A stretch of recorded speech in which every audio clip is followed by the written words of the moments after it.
Hey, happy holidays, everybody. I'm in this little metal shirt. I have no idea what band this is, but they're probably pretty good. I like this little sign up here with the triangle.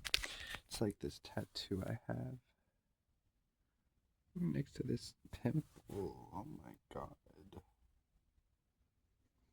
Girl, who invited you?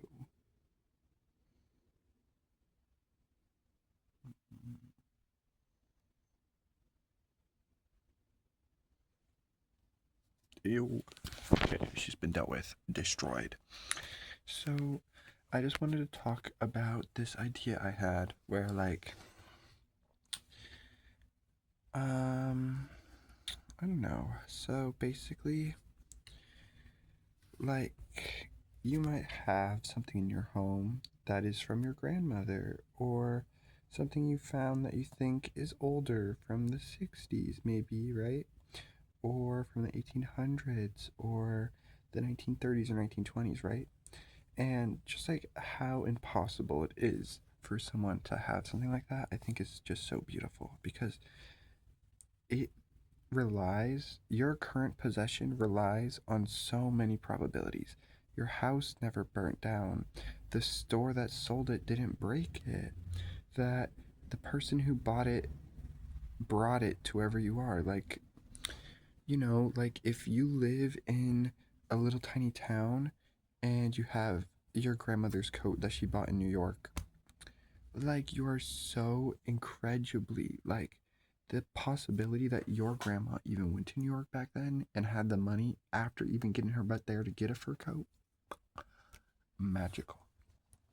And like a lot of times you'll see something out in the woods, like a car that's all rusted, and it's like a beautiful Corvette, or I always mix this up, Corvette, Cadillac, rusted out in the woods. The only thing left you can really tell is the steering wheel is all just a bunch of scrap metal. But then you can sometimes see a I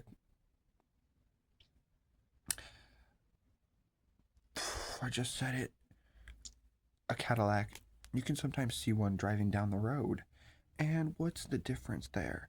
It's how the machine is cared for, who has had it, what its story was, that keeps it in such top tip shape that maybe that person isn't driving it every day to work, but it still gets on the road. It still drives, its wheels still go. And like this bed frame of mine was my great grandmother's, and on it there's a little old tag right here. Is it on the camera? This little old tag has been on it the whole time since everybody's used it, and the only reason I still have it is because my dad retired it to the attic for 20 years because he broke the leg on it, and then I fixed the leg with some glue, and it was super easy because I knew what I was doing. And look, it's standing up. I'm using it. I'm literally in it right now. And this bed is from like 1930. And like just like a lot of stuff like that. Like how is it that something can travel to the future like that? It's not easy. It takes deliberate steps. So most of the time they're accidental for it to surpass even the lifespan of its original owner, right? And then it also takes the hands of somebody willing to bring it into their home.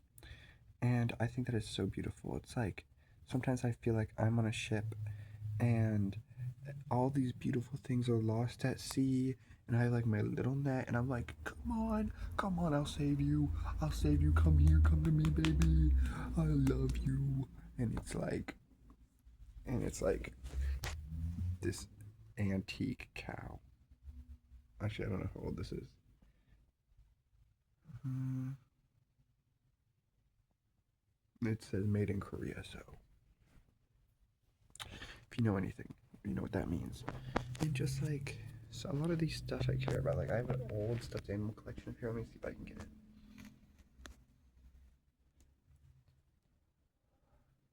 Well, I don't know. I'm not trying to get out of bed right now because I'm tired. Which brings me to another thing.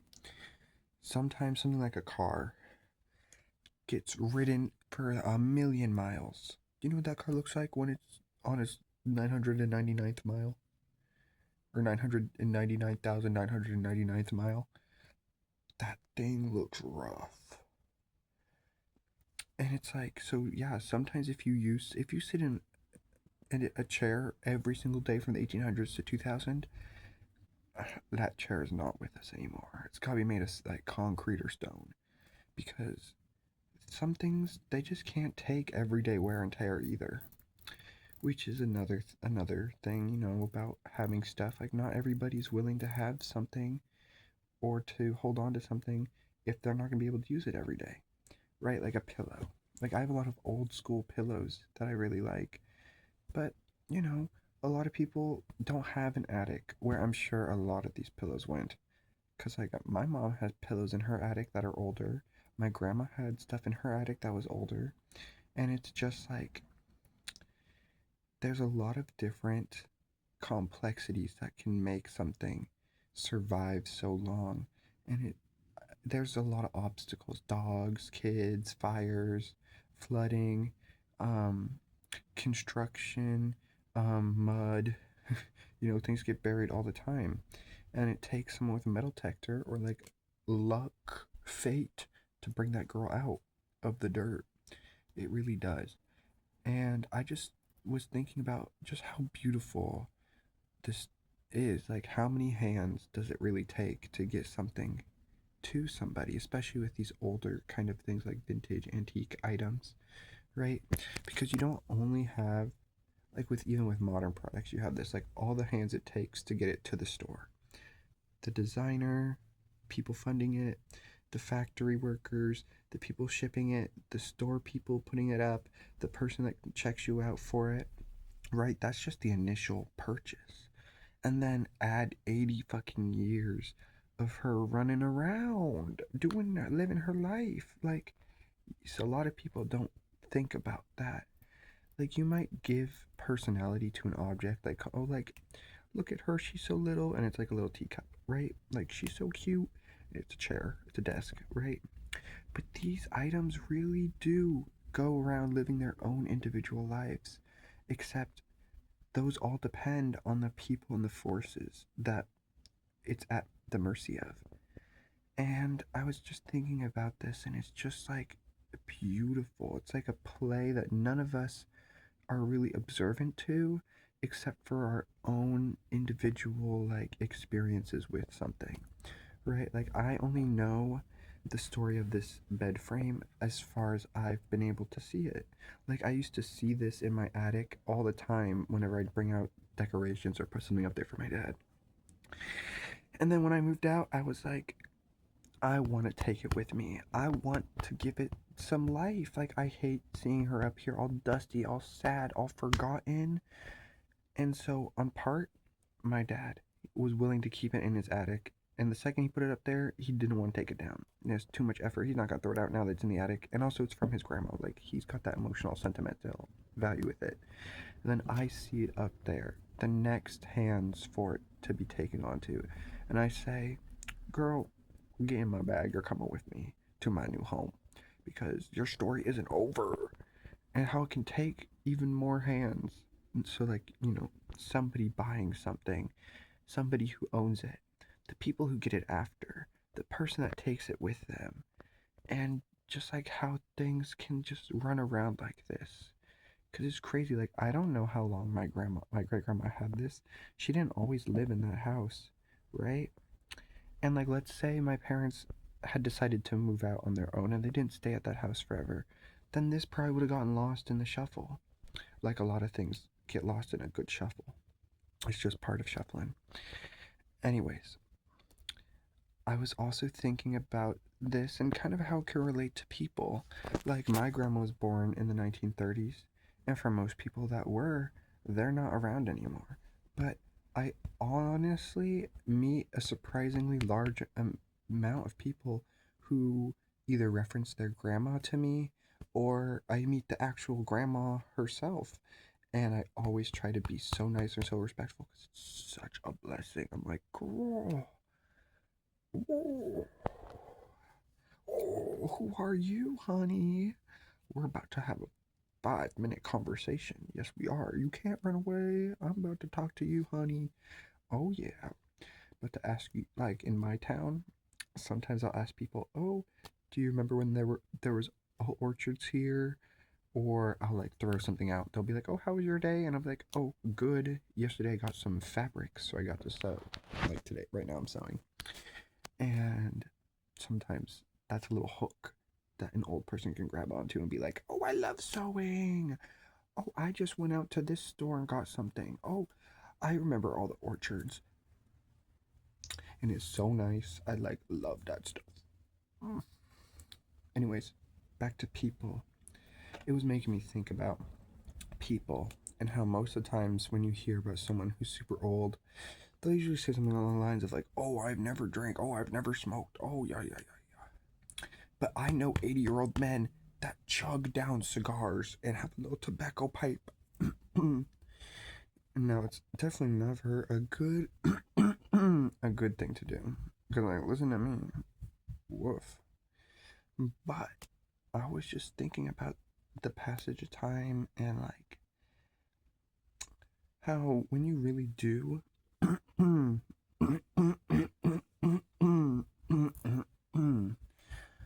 come across something like a home, a book, a rug, or like a plate, or a chair, whatever it is, that is from the past, like the 30s or the 20s, 1910, 1909, 1960, 1950, 1940, like a penny, you know, a lot of times people don't really associate it with its age necessarily as strongly as they would like an elderly person. Like if you met a 90-year-old woman from 1930, you would, it is inescapable, her history, right? It is so clearly written on her. She does not look 10, right? Like you can tell. But with these items, a lot of times maybe they don't look so aged. Maybe they look just as good as anything else you got, right? But a lot of these objects have surpassed several people's lifetimes. Not everybody lives to 90. And oftentimes I hear stories of someone's grandma who's passed on and they're like, "Oh, her mom gave her this." And now they usually neglect the concept that now it's theirs, but like clearly it is, right? It's like unspoken. But it's like all those things have surpassed those people. It's on its third owner right now. And who's to say if her mom didn't get it from her best friend for her wedding or, whatever. And it's just always so mysterious to me, these unspoken, unobserved transfers and landings, and just like how often they occur. Like everything that I have with me has occurred that way. I don't really buy stuff new.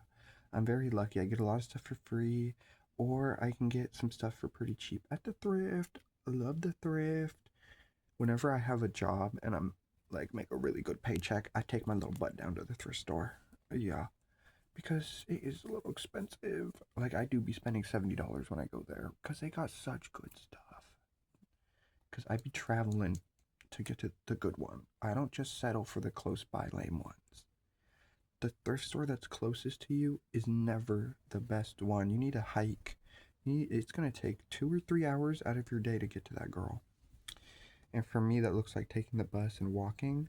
But like if you got a car, girl, trust me, if you spend 3 hours traveling, there's going to be good stuff there for you. It's like the universe sees you on your journey and it's going to tell you there's a trophy at the end. It's going to cost a pretty penny though. And that's another thing I've been noticing is I feel like sometimes when I'm working my hardest, I am sometimes the most blessed. And sometimes when I'm in my most catatonic, lazy kind of forms, I get caught up on stuff like a light bill or like there's drama all of a sudden or something. Burn something in the oven. right? Have an assignment or something I have to turn in, or a Gmail I just don't get to. That becomes a problem. It's like, girl, who the fuck checked their email? Anyways, sometimes I am observing this kind of transfer of objects and always thinking about and praying they all get somewhere where they need to go, into hands people that will like appreciate them and keep them going. And then I also have been noticing how you can kind of derive similar meanings in people's lives, like an untold transfer, an untold story.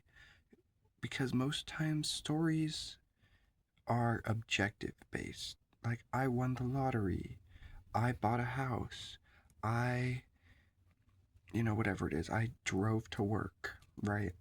But it's rarely ever those more hidden things like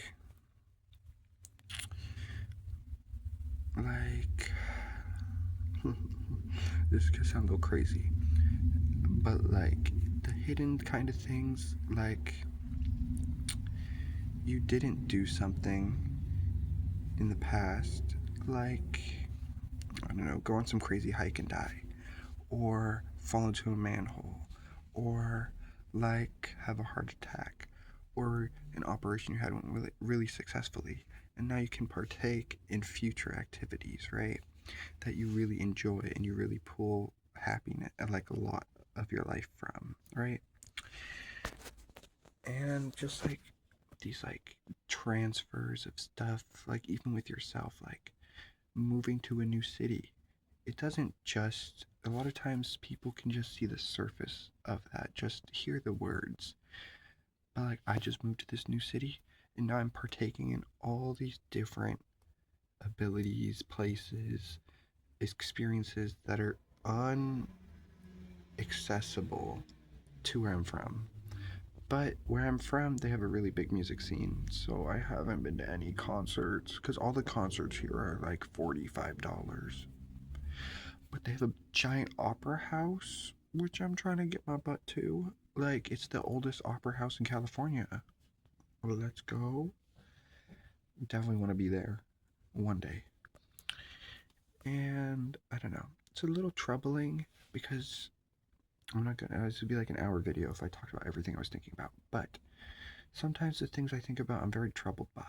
I'm like, oh, all these things that happen, all these things that have happened, and what has happened because of it, right? Like, we have an industrial revolution, which means people are expected to pay more in taxes, which means people can't just be farmers anymore.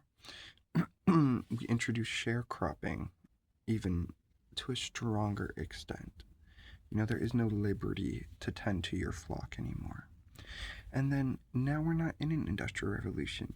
We are in a commodity compliance kind of situation where the expectation is for everybody to partake into some facility of transfer, right? But what does that really mean to the liberties of life? Like, what does that mean when I want to sew? Am I denying my responsibilities in this function, or am I participating in a traditional kind of activity?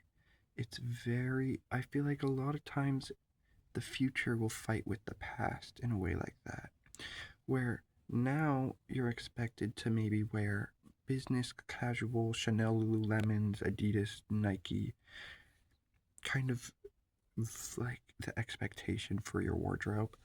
So if you did go out and buy a mod suit from the 1960s, are you stealing and taking away from your responsibilities at work because you're not buying a new business outfit to impress clients?